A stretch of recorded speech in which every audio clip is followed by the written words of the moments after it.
Jadi sholat itu adalah tiang agama, penyangga. Kalau tiangnya kuat, maka rumah itu akan kuat.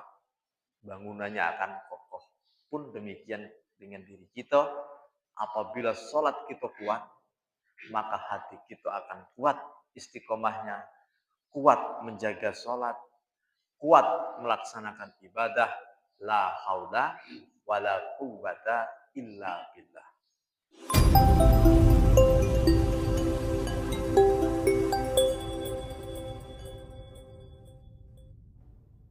Assalamualaikum warahmatullahi wabarakatuh. Waalaikumsalam warahmatullahi wabarakatuh. Alhamdulillah. Wassalamualaikum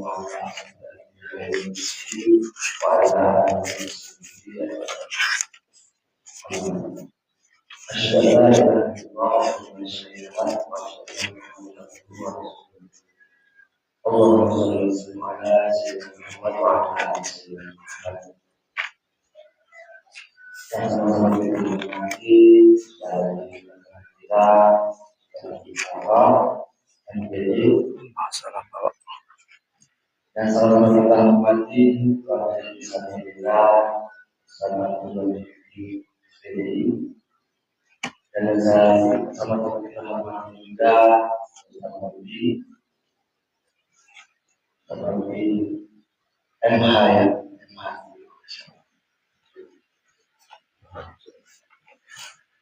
DR awalnya. Oh ada GM juga, masya Allah. Dan kalau saya dari orang yang juga Pak Ibu yang dari dan juga Bapak Ibu dan para Ibu dari kita dan dari Allah Subhanahu wa Ta'ala. Alhamdulillahirobbilalamin. Ini kita biasa syukur kepada Allah Subhanahu wa Ta'ala. Karena itulah yang kita syukur kepada Allah Subhanahu wa Ta'ala. Kita sebagai kata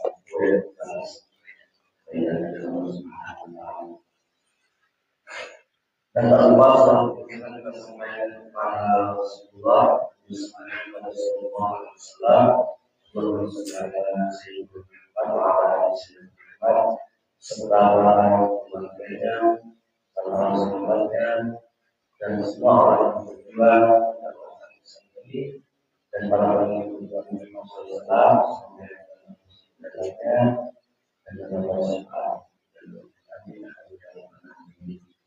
baiklah, Bapak Ibu dan Saudara, Bismillahirrahmanirrahim. Ayat 2, ayat 2,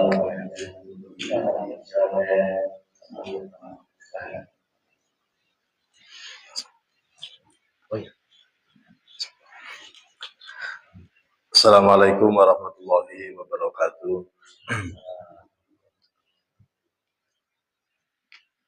Alhamdulillah, syukurillah, wassalatu wassalamu ala rasulillah, wa la hawla wa la quwwata illa billah, amma ba'da. Yang saya hormati Ketua Masjid Fisabilillah, Ibu Haji dan Bapak Haji, yang saya hormati sesepuh kita yang hadir, alhamdulillah. Yang saya hormati para ustadz, imam Masjid Fisabilillah, yang sama-sama kita tunggu barokahnya. Alhamdulillah pagi ini di subuh minggu pertama kita masih dalam keadaan sehat, jasmani rohani, sehingga kita bisa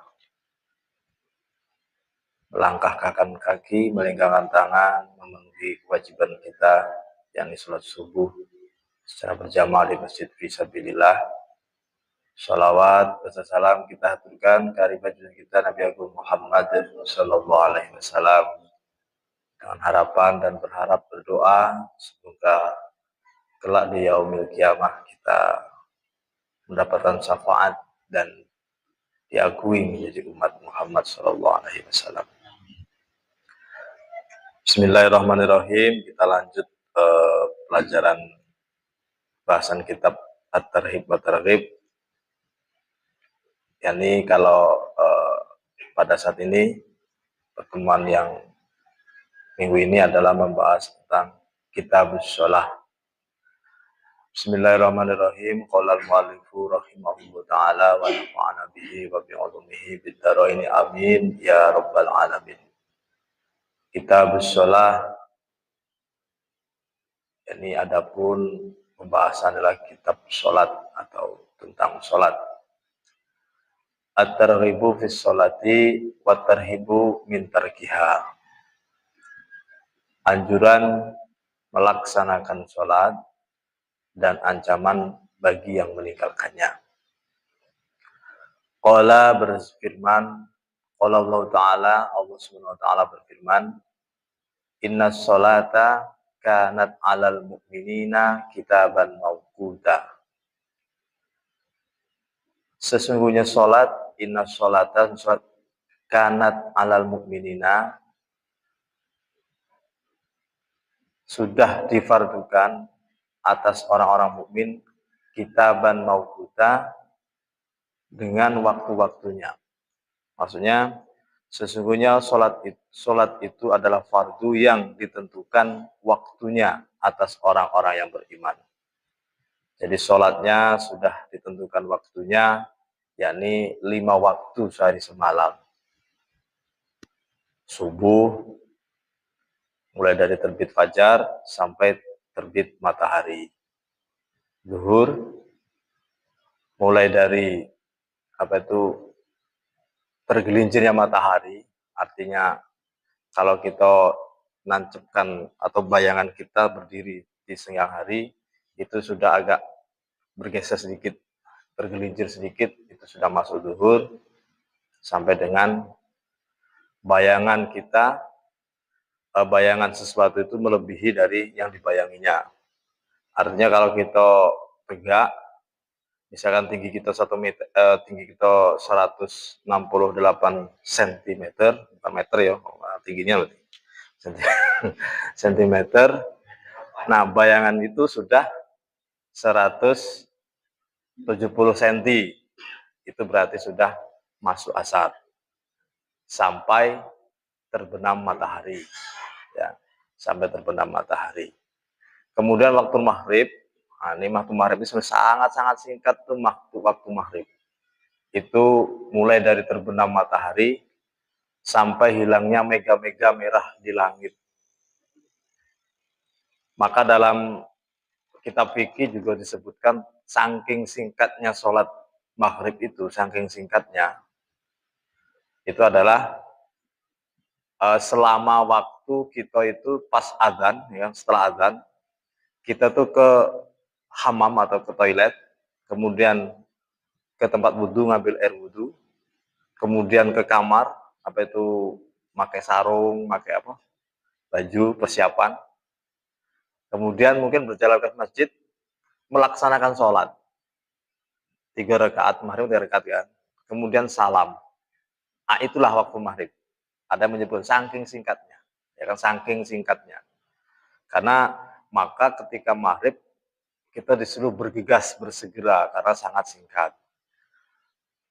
Namun dalam ilmu falakiyah, ilmu perbintangan, ya, perbintangan saya falakiyah, itu sudah ditentukan waktu sholatnya oleh para ahli, yakni ahli hisab, ya kan, ahli ru'yat yang bisa menghitung derajatnya bulan, sehingga ditentukan. Karena kalau saat ini itu waktu maghrib saat ini itu jam 6.03 itu sudah masuk maghrib sampai 7.11, sampai jam 7:11. Maka subuh kita itu adalah jam 4.58, ya, 57, kadang 55. Itu sudah masuk waktu subuh. Cuman jam kantor kita, Pak, ya, yang pegawai tetap masih jam 8 masuk. Nah, masih banyak slow waktu, kan.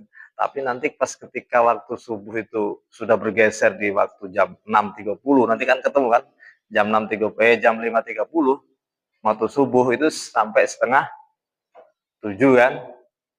Nah, tapi waktu anak sekolah tetap jam 7 masuknya, wah sangat mepet itu. Kalau sekarang agak slow ya kan, jam 4:58, 57 saat ini. Agak slow kan. Maka jam eh, apa itu jam 6 tuh lah terang, tapi posisinya masih slow, masih 1 jam lagi menuju jam 7. Kalau yang ada kesibukan ngantar anak ya kan. Kadang apalagi kalau waduh sudah jam 7 ya, nah, dan seterusnya. Itu ya. Kemudian waktu Isya itu mulai dari hilangnya mega-mega merah sampai ke terbit fajar sodik ya. Fajar kedua, ada fajar pertama dan fajar kedua. Itu fajar kedua yang kalau saat ini jam 04:58 atau 57 saat ini. Itu adalah sudah ditentukan waktu-waktunya. Bismillahirrahmanirrahim. Qala Allah Ta'ala, Allah berfirman, wa aqimus sholata wa atuz zakata warka'u ma'ar raki'in. Warka'u ma'ar raki'in.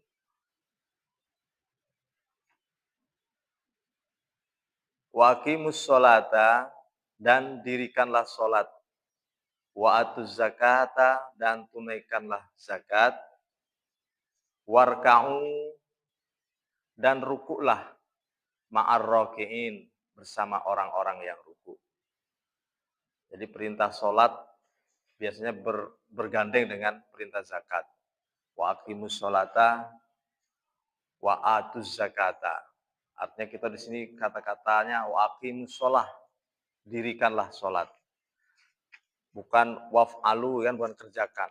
Karena hakikat mendirikan sholat itu harapannya, dan kita berharap sampai kepada perilaku kita adalah perilaku orang yang mendirikan sholat. Maka dia mendirikan sholat itu adalah bentuk melatih diri kita untuk disiplin, untuk hidup bersih, kemudian mencerminkan dari keseharian kita bahwasanya kita adalah sudah dikatakan mendirikan sholat. Maka di ayat berikutnya disebutkan qala Allah Ta'ala, Allah berfirman di dalam surat Al-Ankabut ayat 45, innas sholata tanha anil fahsya'i wal munkar. Sesungguhnya sholat itu dapat mencegah dari perbuatan keji dan munkar, fahsya. Bagaimana kalau ketika orang sholat rajin, ya kan, tetapi dia masih kadang-kadang mungkar? Maka hidayah Allah, hanya Allah yang memberikan kepada orang-orang yang dikehendakinya. Maka beruntunglah kita, keseharian kita, yang apabila kita itu merasa tidak menyakiti orang, merasa kita itu untuk diri kita dewe ya, bukan menyombongkan diri, tapi kadang-kadang kita terasa kan, alhamdulillah kita ini kalau azan langsung hati kita tergerak, nak ambil air wudhu, nak berangkat. Ada juga terkadang namanya iman kan, al-imanu kal mator. Iman itu seperti hujan. Terkadang deras, terkadang gerimis, terkadang cuman mendung-mendung baik, cuman angin semeribit. Apa semeribit itu bahasa gitu? Semeribit. Angin yang pokoknya angin baik kan, dingin. Tapi tidak hujan. Terkadang terang benderang, kering, kerontang. Nah, itulah iman. Al-mator, ya kan, yang ziluminas sama ilar art, ya kan. Sementara al-iman ilal qalbi, turunnya ke hati kita. Maka perumpaan tanah itu kan ada yang gembur, ada yang keras, ya kan. Ada seperti bebatuan. Kalau sudah aspal maka akan seperti aspal keras betul. Kita tengok ketika hujan turun. Kalau hujan turun, kalau dia turun ke tanah yang gembur, dia akan meresap ke bawah, meresap dan membasahi serta menyuburkan. Tapi kalau tanah itu keras, agak padat dikit, dia meresap tapi kering. Nah, yang bahaya ini yang keras Bapak Ibu. Seperti aspal. Basah memang basah, tapi setelah hujan dia nguap. Ini kalau aspal hujan, nguap kan, panas. Itu pun hati orang. Kalau dia lembut, dinasihati dan terima. Tapi ketika ketemu hati yang keras, dia menolak. Merutuk, protes dan seterusnya. Itulah hati. Maka beruntunglah kita, Bapak Ibu hadirin, yang memang ketika ada nasihat kebaikan, ketika ada panggilan sholat, hati kita ini tergerak. Tanpa digerakkan, Bu ya, tergerak. Kalau tidak segala ada yang kurang. Aktivitas juga berhenti. Nah, ketika kita digerakkan seperti itu, itulah nikmat Allah, hidayah Allah. Yang dikatakan, inna sholata tanha anil fahsyai wal munkar. Ketika ada perbuatan yang menyalahi, kita menolak, tidak melakukan. Ayo kita ini happy-happy. Lajulah. Nah, ketika lajulah itu, ketika bukan lajulah versi Pak ini ya, kalau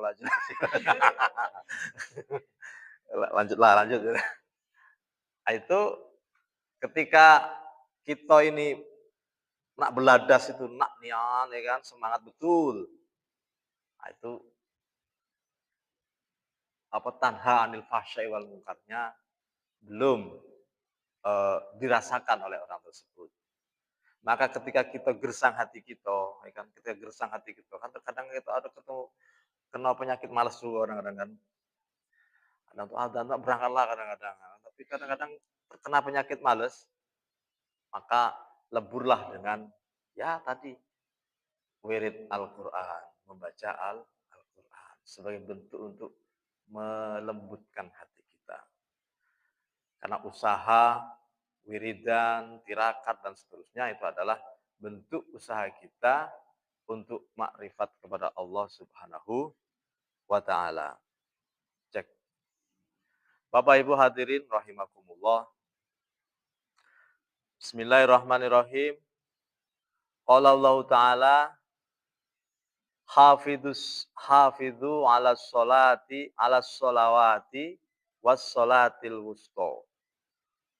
Wa qumu lillahi qanitin. Hafidhu, jagalah.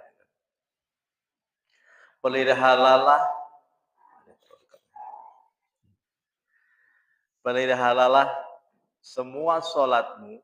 Hafidhu ala sholawati, semua sholat. Was sholatil wusta. Sholat wusta, sholat pertengahan, sholat wusta. Wa qumu lillahi qanitin. Dan berdirilah untuk Allah dalam sholatmu dengan khusyuk. Bapak Ibu hadirin rahimakumullah, hafidhu ala sholati. Nah, ini kan kalau melaksanakan, mendirikan, itu mungkin setiap orang bisa. Ya. Tapi kalau hafidhu, menjaga. Ini adalah hafidhu itu menjaga lebih daripada kalimat aqimu. Kalau menjaga itu ya Allah, mudah-mudahan kita bisa menjaga sholat, artinya kita melaksanakan sholat, bisa berperilaku seperti orang yang suka sholat. Maka kita terus berusaha berdoa, ya Allah, luruskan langkah-langkahku dan seterusnya kan. Lapangkan hatiku, jembarkan kalau bahasa Jawa. Luaskan hatiku, pikiranku sehingga bisa menjaga sholat. Was-sholatil wusta. Dalam tafsir itu dikatakan sholat wusta, sholatil wusta itu adalah sholat subuh. Karena beratnya. Subuh itu berat Bapak Ibu. Bagi mereka yang memang belum inna sholati tanha anil fahsyai wal munkar. Kalau bagi orang-orang yang sudah diberi hidayah oleh Allah, sudah dikasih keunggulan, diberi rezeki yang memang kalau sebelum subuh itu pasti seperti ada yang membangunkan kadang-kadang. Bangun. Beruntunglah kalau kita seperti itu. Berarti Allah menjaga kita untuk senantiasa melaksanakan sholat. Tapi ada juga kadang-kadang yang memang idaknya terbangun, Pak. Walaupun alarm berbunyi sekuat idak, idaknya bangun. Bangun, setengah 7. Matahari terbit.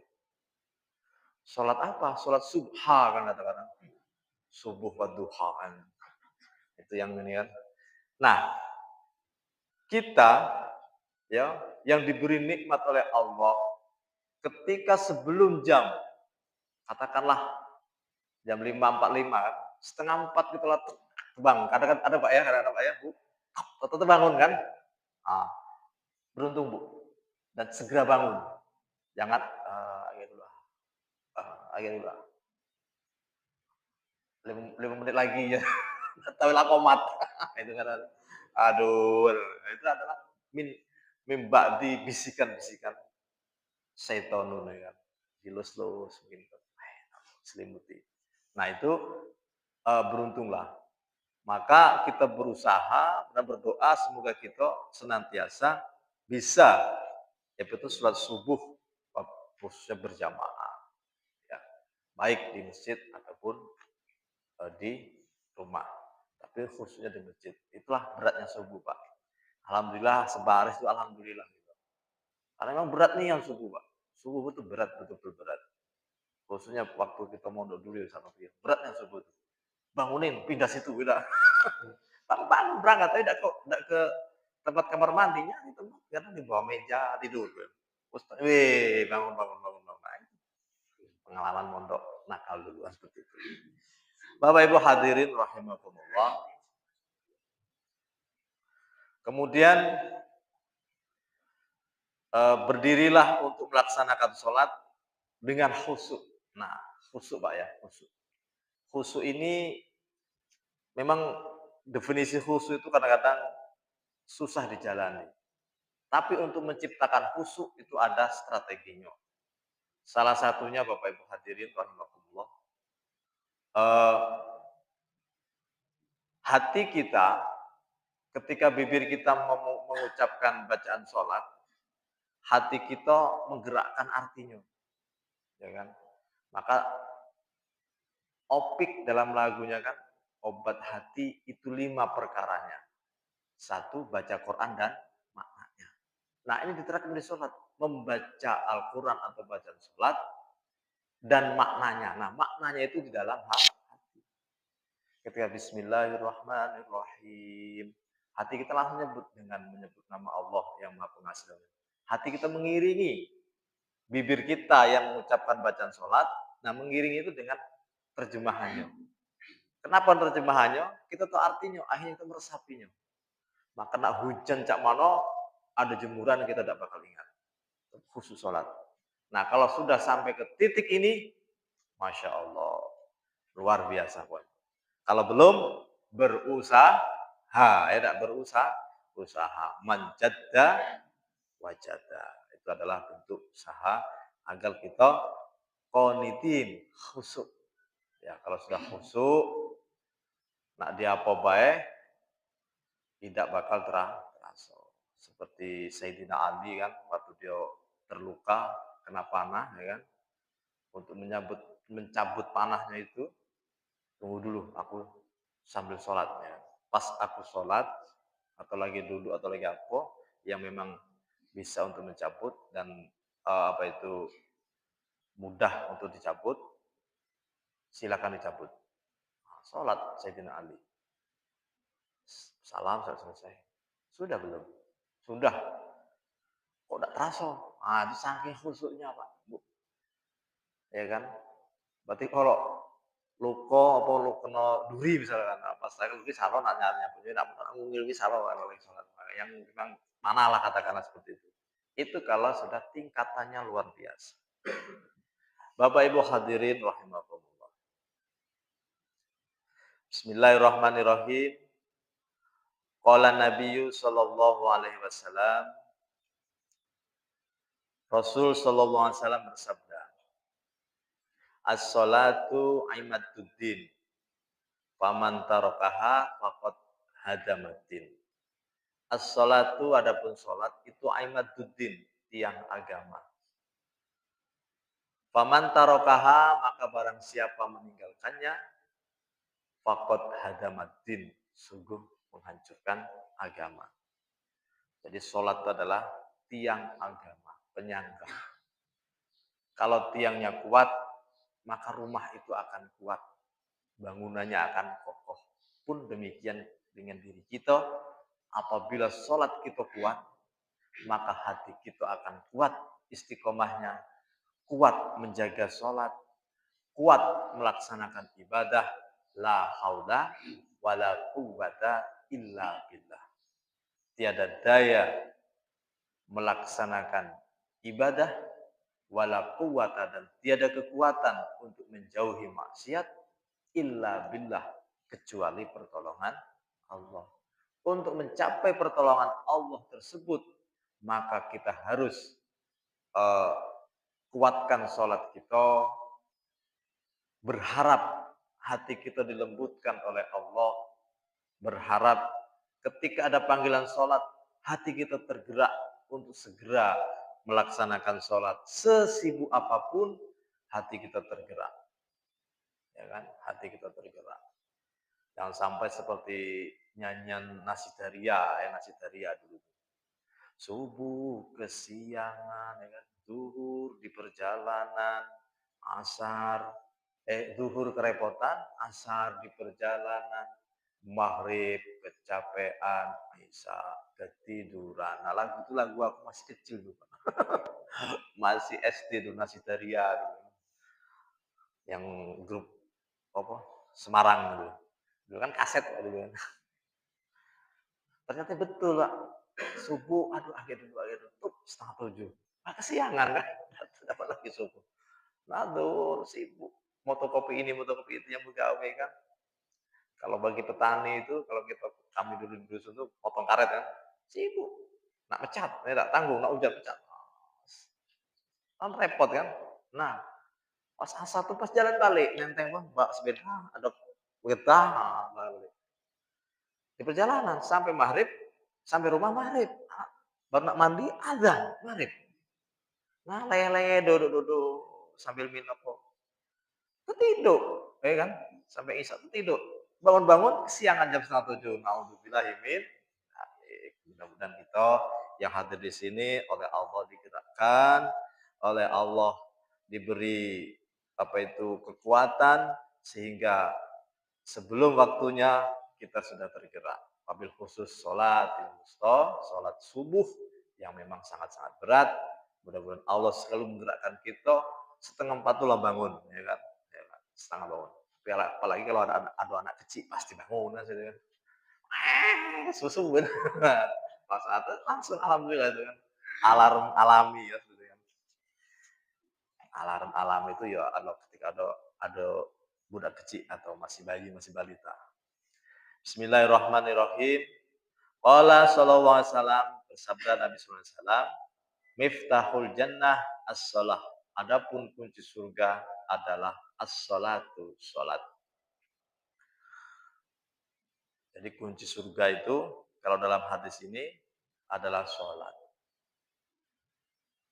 Mudah-mudahan Allah menggerakkan kita untuk senantiasa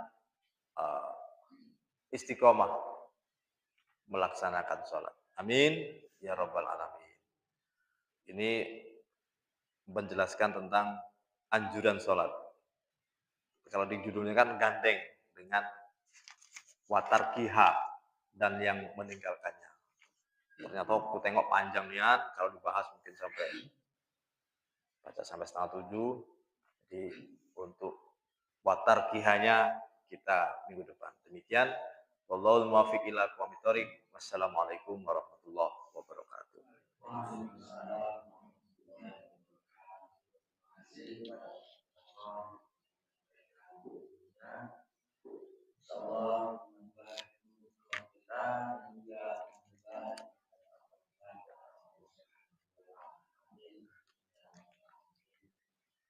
Selanjutnya diskusi pada ibu saya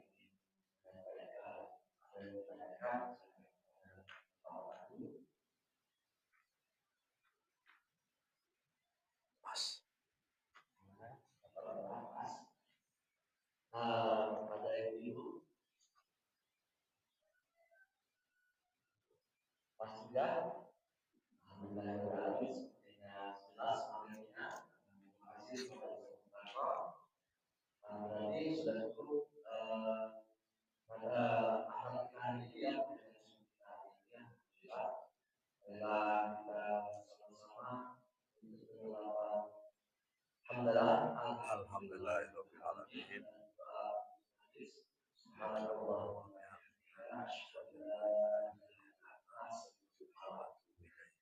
Saya selaku MC maaf dan